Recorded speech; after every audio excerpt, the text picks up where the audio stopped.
You've reached the place where even the unfulfilled desire is pleasing to you? Yes. That's a big test, isn't it? Liars, liars, liars. Well, when you say that and mean it, that there are things I want that I have not yet managed to achieve vibrational harmony with. In other words, it's an idea that's relatively new to me, and it's different from what I usually think or believe. And so I haven't been expecting it long enough that it's here, but it's a new idea that I'm learning to expect. And even though I don't expect it, and it isn't here, in fact, there isn't even any evidence of it anytime soon, it's still pleasing to me that I have the idea within me, because I like the sensation of energy moving through me toward my idea, and I like the effort of lining up with it. I like having this vibrational goal. I like having the feeling of something uneasy and then working it through the power of my mind into being more comfortable. I like moving myself up the emotional scale. I like recognizing that I'm worried about it, but I want to be hopeful about it. And I like the sensation of gently moving my worry to hope, or my hope to belief, or my belief to knowing. I like the sensation of recognizing that I don't have enough money, and I like recognizing that I'm worried about it, or even frightened about it, or irritated about it. And I like training my thoughts into better feeling thoughts, because I like the sensation of feeling my worry softening and being replaced with hope. I like the sensation of my hope softening and being replaced with expectation. I like the hands-on sensation of molding the energy. I like recognizing the guidance system that is within me and my ability to move emotion, and therefore my ability to bridge vibration, and therefore my ability to adjust my point of attraction, and therefore my ability to create my own reality. I don't mind knowing that there are things that I want that I don't have, that I'm not yet vibrationally in alignment with, maybe not even yet vibrationally close to.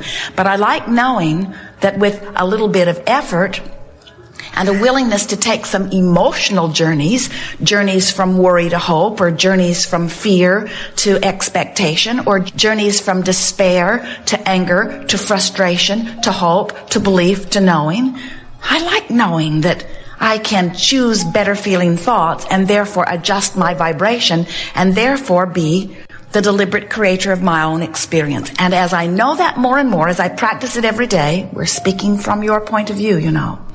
As I practice it every day, I recognize I'm better on some subjects than others. Some subjects I'm already easy about. Some subjects I'm not so easy about. And I'm understanding that it's directly related to how these subjects have touched me in the past, and how my mother felt about it, or my father felt about it, or those close to me felt about it. I can see the influence of society in molding my beliefs, but now I have decided I am the molder of my own beliefs. I am the setter of my own tone. I'm going to choose the way I want to feel, and I'm going to focus the thoughts so that I can feel the way I choose to feel, because I've discovered that the way I feel is everything. Because the way I feel is my indication of the crevasse, the vibrational crevasse between what I want and what I expect. And when what I want and what I expect are the same things, then what I want and what I've got are the same things. When what I want and what I expect are different things, then what I expect and what I have are the same thing. The art of allowing really is bringing your expectation into alignment with your desire. That's all. That's all. And you don't do that in one fell swoop. You don't say, just because I want it, I expect it.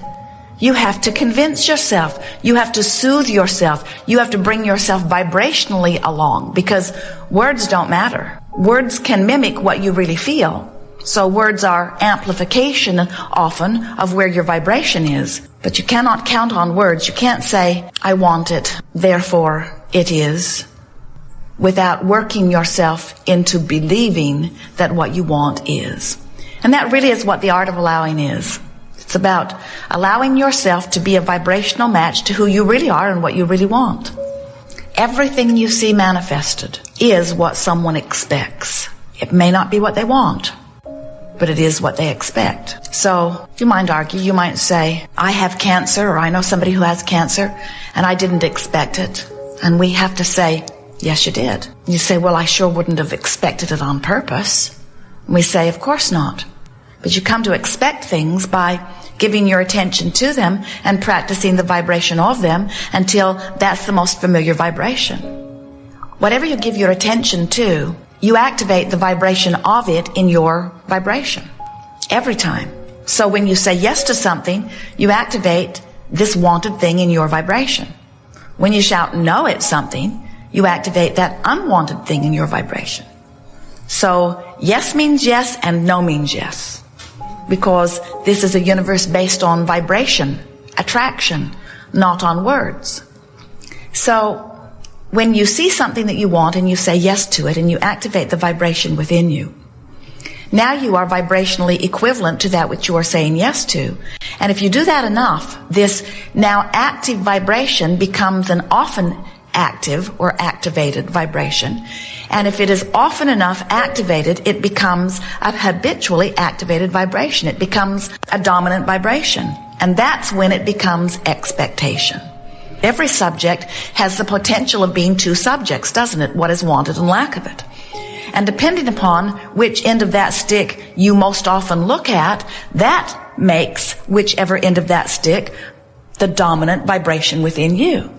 So you could have a dominant vibration about physical wellness, which means you expect wellness, which means you're thriving in terms of wellness.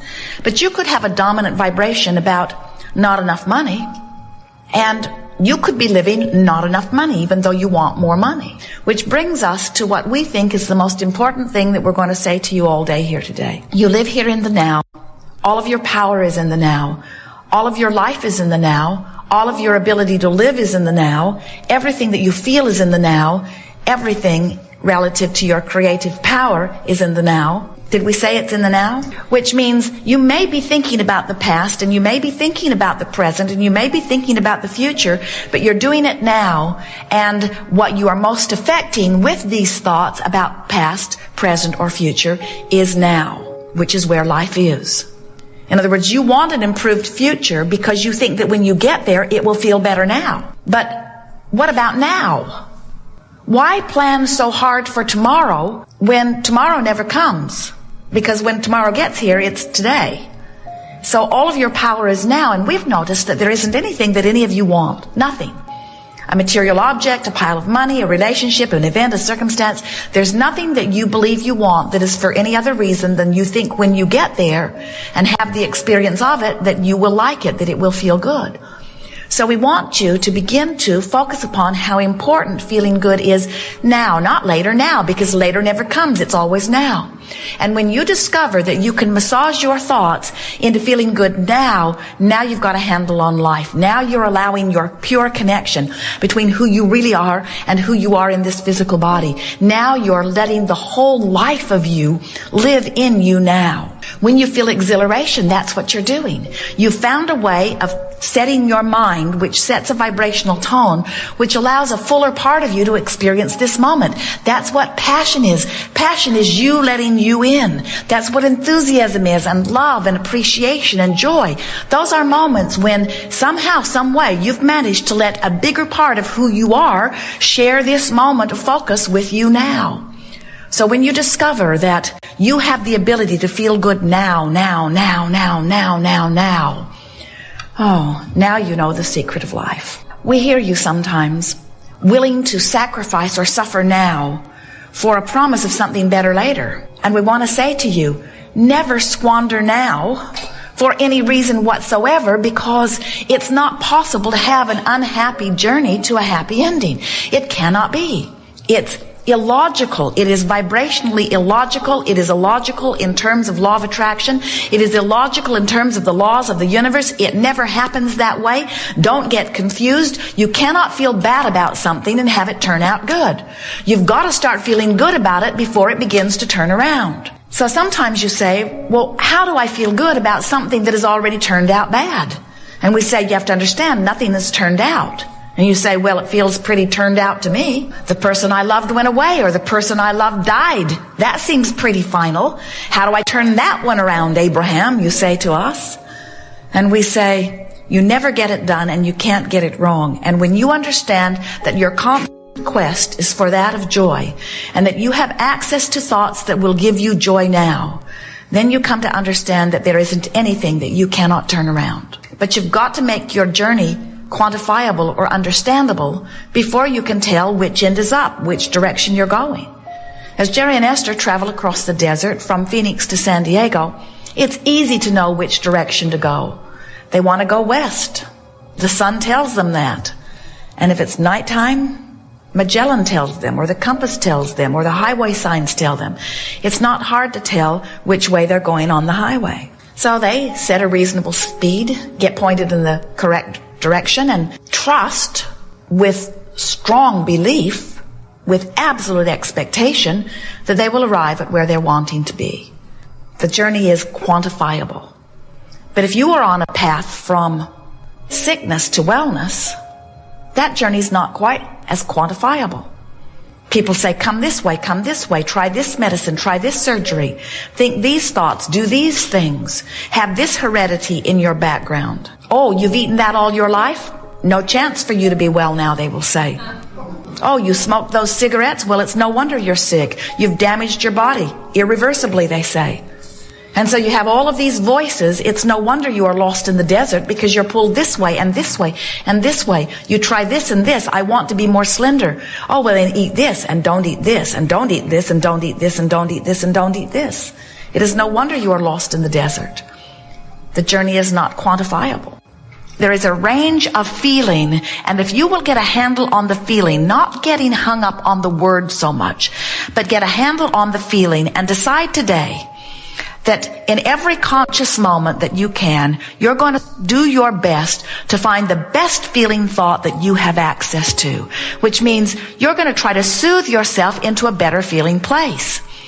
We've been teasing Esther and enjoying something that she has been enjoying, and we offer this to you in fun, but it makes a very good point.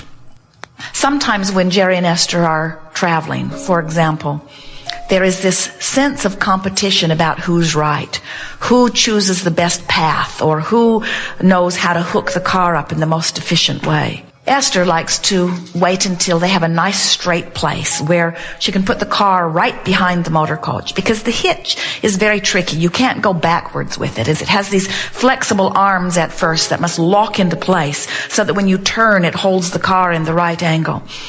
And at first, they're not locked in. You have to sort of pull forward to get them locked in.